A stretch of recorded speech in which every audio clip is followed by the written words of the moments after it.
Now starting Unit 2. Again, if you notice, as I told you before, we're still in quadratics, but this time the unit is called Factor Quadratic Expressions. So there are three main goals of this unit. The first is to describe information that can be obtained from the various forms of the equation of a quadratic function. The second one, solve quadratic equations by selecting an appropriate strategy, and that strategy could be factoring, graphing, or the quadratic formula. And the final one is pose and solve word problems from real-world situations. Now today's goal is related to the first goal that I just mentioned, and it is I know the three forms that a quadratic function can be written in and what information can be taken directly from the equation for each. Okay, so we're going to be looking at three forms, and I need to know what information I can get from those three forms. So let's take a look at 2.1. And on a graphing calculator, we're going to graph each of the following functions.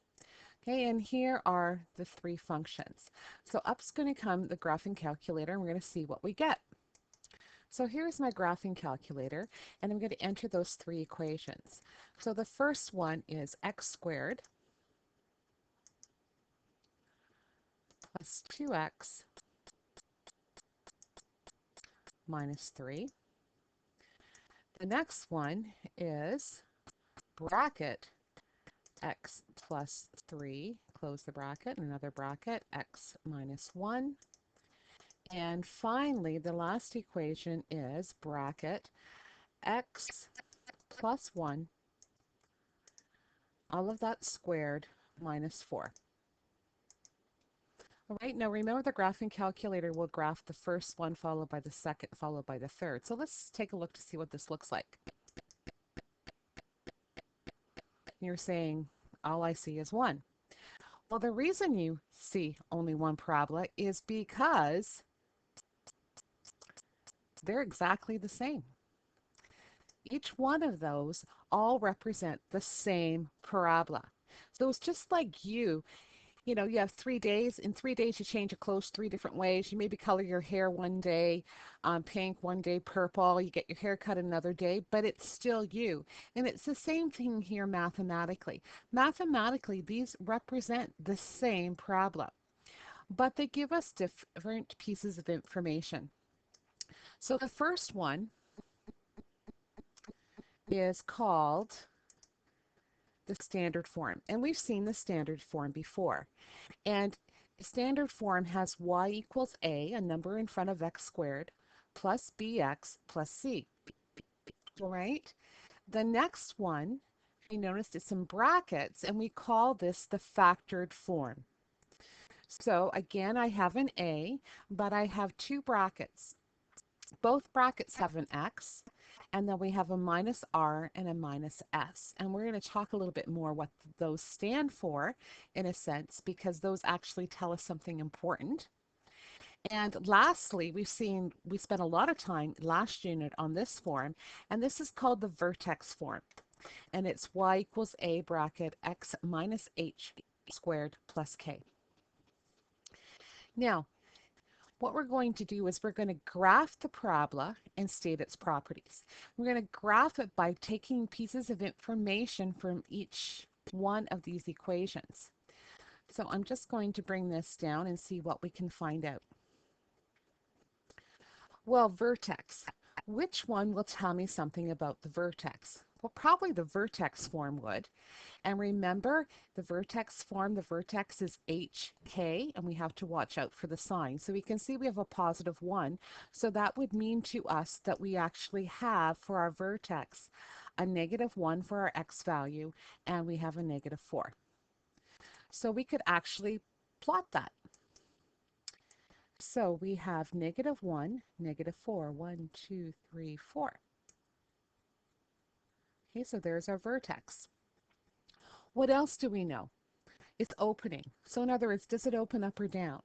Well, we know that it's the A that tells us that. And we have A actually in all three of these forms. Now you can see the number that's in front of the x, or the x squared, in all three of these, or in this case in front of the factors, we have a positive 1. So that tells us that it's going to open up because it is than greater than 0. Axis of symmetry. Well, axis of symmetry, I can get that right from my vertex. Remember, it's the x value of it, so that means x equals -1. So on my graph now, I'm going to take it and I'm going to actually put x equals -1 there.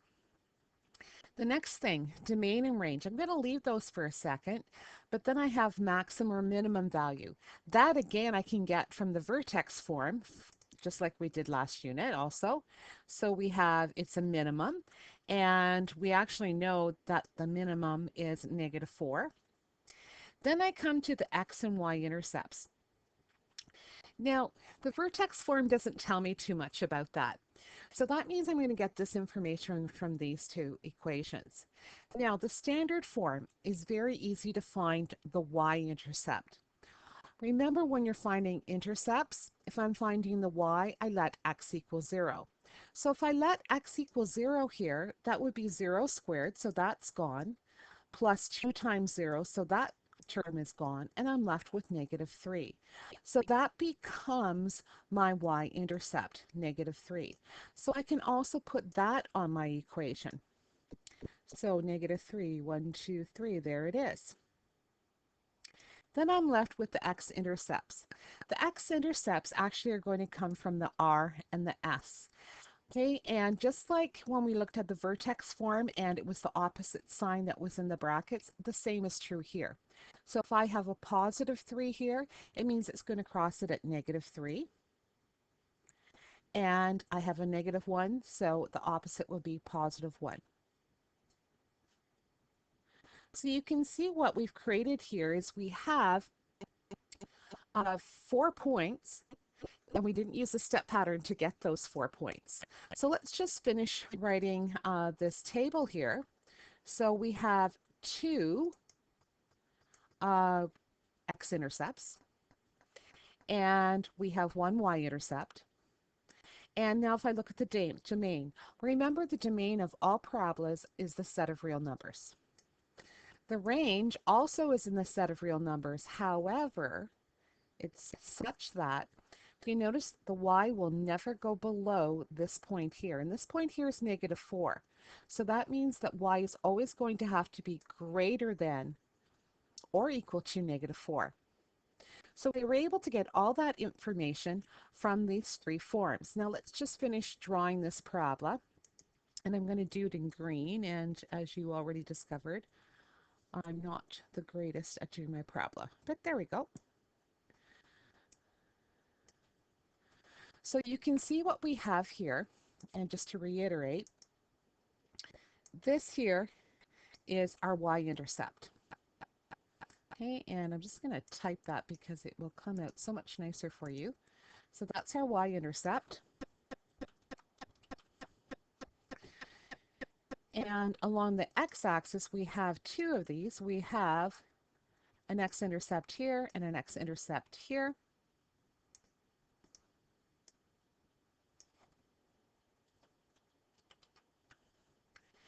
And we also have, obviously, our vertex. And we have our axis of symmetry, which is up here. And we said that that was x equals -1.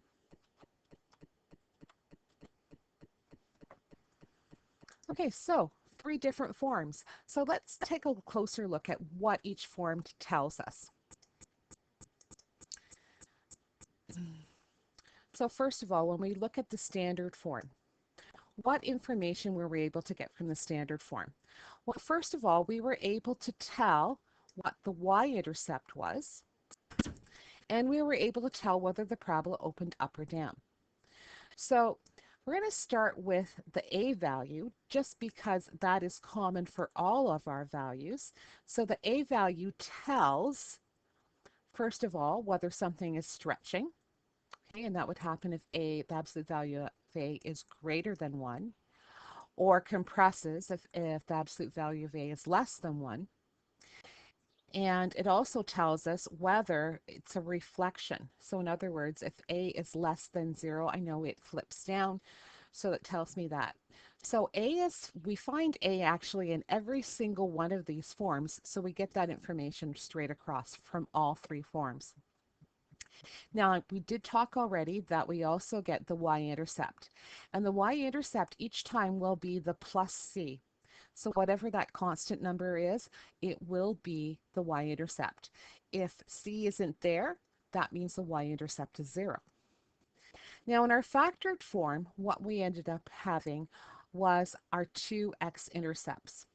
All right, our two x-intercepts. And the way we got them had to do with taking the opposite sign of what was in the bracket. So we get our x-intercepts, which will be r and s. Notice no rounded brackets around here. It's not an ordered pair. They're intercepts. And then if we look at the vertex form, well, we were told, obviously, the vertex, and that was h and k. We also were told the axis of symmetry, which was the value of x in our vertex. And finally, we were also told the range. And we were told the range, we were able to determine the range. Not sure what happened there. I lost my eraser. And sorry about that. We know that the range is always going to be related to the k.